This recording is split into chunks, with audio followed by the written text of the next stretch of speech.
Alabama, they are, in the topic of the college football playoff, I think they're a plus at quarterback away from being a national title contender. If you're watching right now, make sure you're subscribed. College football, nothing but college football. All right, if you're a Bama fan, let us know. By subscribing, you want more Bama content, subscribe, and that tells us you want more Bama content. So I appreciate y'all being locked in. Here's my thing, man. I'm not falling for the Bama head fake right now. I'm not doing it. Last year you go 9-3, okay, Kalen DeBoer is not Nick Saban. I hear that, whatever, 1 year. I'm not falling for the pitch from national media that Bama's fallen off the face of the planet. I don't believe it. This is still a very, very good roster. Still a tier 1 roster for my money. And what last year was to me, look at their 3 losses, and I don't want to piece back the season together in reverse, but 2 of those losses, y'all, had nothing to do with talent. Like 2 of those losses had nothing to do with your roster.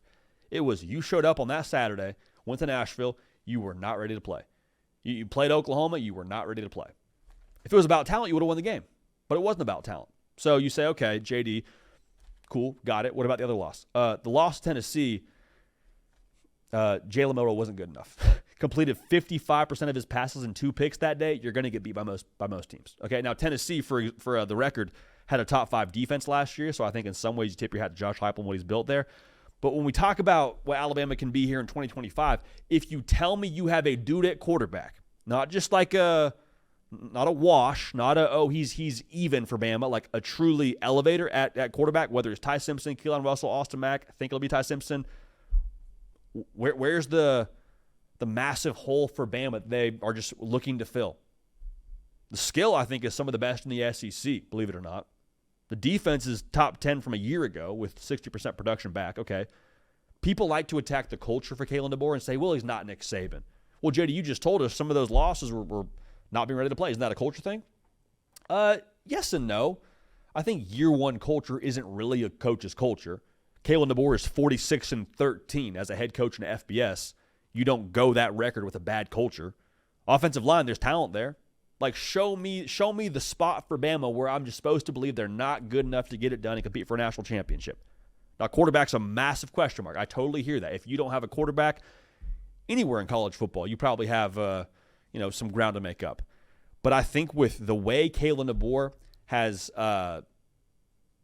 utilized that position and maybe maximized that position over the course of his career as a head coach, plus Ryan Grubb as his OC, like, I don't see a world where Alabama is just somehow outmatched here. Like they say, well, JD, the SEC is really good. SEC is really good, and, we'll see what the quarterback position is. But even a question mark at quarterback puts you in a tough spot, right? I hear that. And I do hear, too, all the conversation around the 2 losses last year and how inexcusable that was. But I would also call our attention back to the Georgia win. Like, Georgia won the conference last year. And we all seem to just be totally forgetting that Alabama had them on the ropes in the first half, in a spot to where Bama was about to blow that thing wide open. Now, Carson Beck and Georgia climbed back into that thing and made it way more interesting than it should have been. But if we're going to harp on the Vandy loss and the Oklahoma loss, let's make sure we remember that Georgia game too. Because Kalen DeBoer, with a quarterback that did not fit his system, had Kirby Smart and Glenn Schumann, the best defensive staff in a lot of people's minds in college football, flat-footed. Caught him flat-footed, dude. No way around it. And so if he's doing that with Jalen Milroe, what could he do with a quarterback that can throw the ball downfield consistently?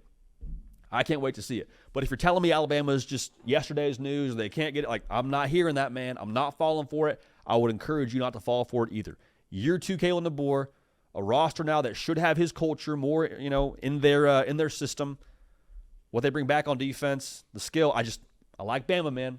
I like Bama. I'm waiting to see Ty Simpson before I totally give the Hayes Fawcett graphic commitment to them being a playoff team, but like, if they got a dude at quarterback, they can compete for a national title because of what they have around him. Full stop. Full stop. So maybe it's not the Nick Saban days. Maybe not. But I don't think that means that you can't still win things that you won when Nick Saban was there.